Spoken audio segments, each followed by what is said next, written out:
So नमस्कार सगळ्यांना, डेबी टीचरांच्या ब्लॉगमध्ये सगळ्यांचे स्वागत आहे। आणि आज मी मस्त झणझणीत असं बनवणार आहे भरलेलं कारलं। तर तुम्ही रेसिपी नक्की पहा।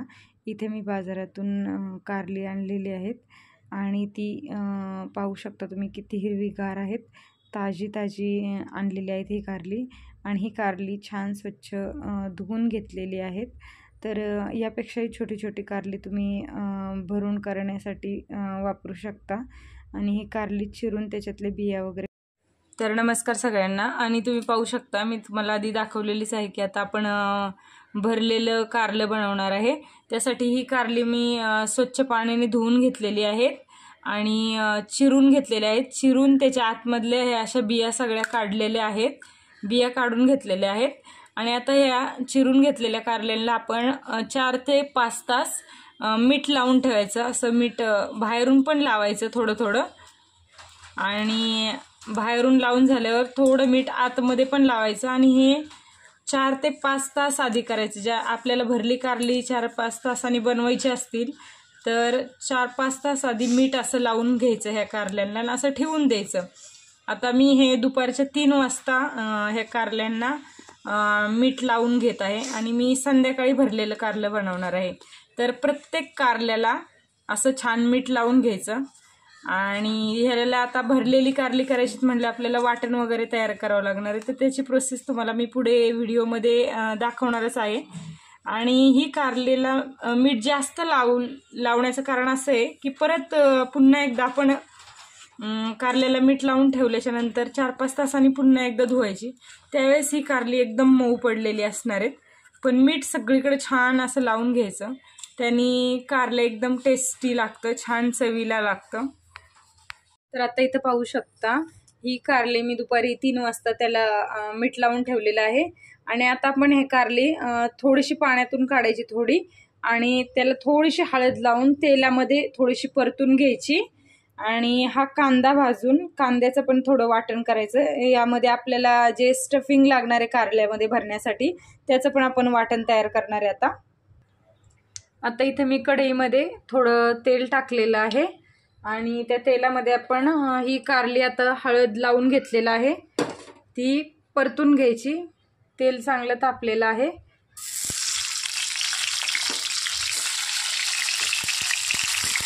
कारली छान परतून घ्यायची, थोडी वाफलून घ्यायची आणि मग आपण त्यामध्ये स्टफिंग भरणार आहे कारल्यांमध्ये।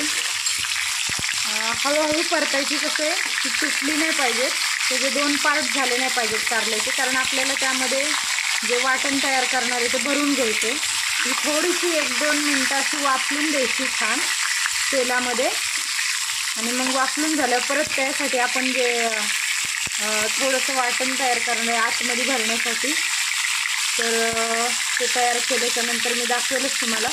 पण तुम्ही पण ही कारल्याची रेसिपी नक्की घरी करून पहा, खूप छान लागते। ॲक्च्युली मी थोडी मोठी कारली घेतल्यात, पण छोटी कारल्यांची खूप छान होते हे। तर माझ्याकडे आता अवेलेबल मोठी कारली आहेत, तर मी मोठ्याच कारल्यांची भरून बनवत आहे। तर तुम्ही छोट्या कारले वापरू शकता। इकडे पाहू शकता मी वाटणासाठी कांदा भाजून घेत आहे, तोपर्यंत आपली कारली छान अशी तेलामध्ये वाफलून तयार होत आहे। आता यामध्ये मी 2 मोठे टोमॅटो पण टाकून घेतलेले आहेत। आपल्याला हे वाटण जास्त भाजायचं नाही आहे, कारण हे वाटण नंतर परतून घ्यायचं आपल्याला, त्यामुळं ते जास्त भाजायचं नाही आहे। आता यामध्ये आपण थोडेसे लसूण पाकळे वगैरे टाकून घेऊ। आता यामध्ये थोडंसं आपण लसूण आलं टाकून घेतलं आणि हे वाटण घ्यायचं छान, थोडंसंच वाफलून द्यायचं, जास्त वाफलायचं नाही। आणि यामध्ये कोथिंबीर टाकायची आणि वाटून घ्यायचं। आणि यामध्ये आपण थोडीशी धना पावडर टाकून घेतलेली आहे। यामध्ये तुम्ही अख्खे धने टाकले तरी चालेल। आणि एक आता मी तमालपत्र नाही, दालचिनी टाकणार आहे। आणि आता यामध्ये आपण थोडीशी दालचिनी टाकून घेणार आहे आणि ती पण थोडीशी परतून घ्यायची। हे सगळं थोडंसं वाफलून घेतल्याच्या नंतर त्यामध्ये आपण कोथिंबीर टाकायची आणि हे मिक्सरमधून बारीक करून घ्यायचं। इथे आता छान बारीक वाटून झालेले. आता त्यामध्ये आपण थोडासा शेंगदाण्याचा कूट ॲड करायचा आहे आणि हे वाटण छान परतून घ्यायचं आणि मग हे जे कारली इथे वाफलत आहेत त्यामध्ये आतमध्ये भरून परत एकदा परतून घ्यायची.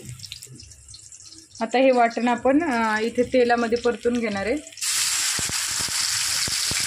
आणि यामध्ये आता आपण मसाले ॲड करणार आहे. घरचा मसाला, मिरची पावडर आणि गरम मसाला आहे. हे चांगलं छान तेलामध्ये वाफलून घ्यायचं. तेल सुटेपर्यंत छान वाफलून घेतल्याच्या नंतर त्यामध्ये थोडासा शेंगदाण्याचा कूट ॲड करायचा आणि हे वाटण एकदम सुट्ट झालं पाहिजे, कोरडं झालं पाहिजे, तरच आपल्याला ते कारल्यामध्ये छान भरता येईल. आता हे छान परतून झाल्याच्या नंतर, सुट्ट एकदम झाल्याच्या नंतर मग ते आपण त्यामध्ये शेंगदाण्याचा कूट ॲड करायचा आणि मग कारल्यामध्ये भरायचं. आता हे वाटण छान परतून झाल्याच्या नंतर आपण त्यामध्ये मीठ ॲड करायचं थोडंसं. ऑलरेडी कारल्याला आपण मीठ लावलेलं आहे, त्यामुळं या वाटणामध्ये थोडंसंच मीठ टाकायचं. आधी जर मीठ टाकलं तर याला पाणी सुटतं आणि जास्त पातळ होऊ शकतं. त्यामुळं याचं पूर्ण पाणी आकसून गेल्याच्या नंतर शेवटला यामध्ये मीठ ॲड करायचं आणि चांगलं तेल सुटेपर्यंत हे वाटण परतून घ्यायचं, म्हणजे मग स्टफिंग करायला आपल्याला सोयीस्कर होईल. आता यामध्ये आपण शेंगदाण्याचा कूट ॲड करून घेणार आहे. थोडासा टाकायचा, थोडासा या मसाल्यामध्ये मिक्स झाल्याच्या नंतर मग लगेच हे स्टफिंग आता आपण कारल्यामध्ये भरून घ्यायचं आणि हे छान परतून घ्यायचं पुन्हा एकदा. इथे पाहू शकता आता कारली छान वाफलून घेतलेली आहेत तेलात आपण. आणि आता इथे आपलं जो मसाला आहे तो पण तयार झालेला आहे. आता तो आपण कारल्यामध्ये भरायचा आणि मग परत इकडे तेलामध्ये परतून घ्यायचा. तर हे कारलं खूपच छान होतं चवीला. तर तुम्ही पण घरी नक्की ट्राय करा आणि माझ्या चॅनलला लाईक, शेअर आणि सबस्क्राईब नक्की करा. सबस्क्राईब नक्कीच करा, कारण की असे छान छान व्हिडिओ तुम्हाला इथून पुढेही पाहिजे असतील तर नक्की सबस्क्राईब करा. आणि इथे पाहू शकता मी कारल्यामध्ये मसाला कसा भरून घेत आहे. असंच तुम्ही कारल्यांमध्ये मसाला भरून घ्या. फक्त काय, ही कारली थोडीशी मोठी आहेत, फक्त ही कारली थोडी साईजनी मोठी आहेत. तुम्ही छोटी छोटी कारली घ्या, मग ती अजूनही छान टेस्टी होतात. असा मसाला भरून घ्यायचा कारल्यांमध्ये छान आणि मग ते तेलामध्ये तुम्ही तळू शकता किंवा नुसतं फ्राय केलं तरी चालेल, नुसतं परतलं तरी चालेल. तर सगळ्या कारल्यांना हे पाहू शकता आतून मीठ वगैरे कसं छान लागलेलं आहे कारल्यांना. मग हा मसाला यामध्ये आपण असा छान भरून घ्यायचा. आता इकडे मी कारली वाफलून घेणार आहे, म्हणजे जे स्टफिंग केलेलं आहे आपण कारल्याला ते आता या तव्यामध्ये तापाय ठेवला आहे. त्यामध्ये मी तेल टाकलेलं आहे पळीवर आणि त्यामध्ये आता ही कारली छान परतून घ्यायची. आता ही कारली छान तेलामध्ये एक 10-15 मिनिटं छान परतून घ्यायची. तुम्ही हे तळून पण घेऊ शकता, पण जास्त तेल वाफलून घेणार आहे. आता ही कारली आपण तुम्ही पाहू शकता तेलामध्ये छान वाफलून घ्यायची आणि मंद आचेवरती अशी कुरकुरीत छान होऊन द्यायची. ही अशी छान दाबल्याच्या नंतर त्यातील मसाला छान भाजला जातो. तर तुम्ही ही रेसिपी नक्की घरी ट्राय करा. इथे पाहू शकता आता आपली कारल्याची भाजी तयार झालेली आहे आणि किती छान भाजलेली आहे ते पाहू शकता तुम्ही. तर हे तुम्ही ज्वारीच्या भाकरीबरोबर किंवा बाजरीची भाकरी, तांदळाच्या भाकरीवर किंवा चपातीवर पण खाऊ शकता. खूप छान लागते. तर thank you for watching. Shri Swami Samarth. Subscribe my YouTube channel.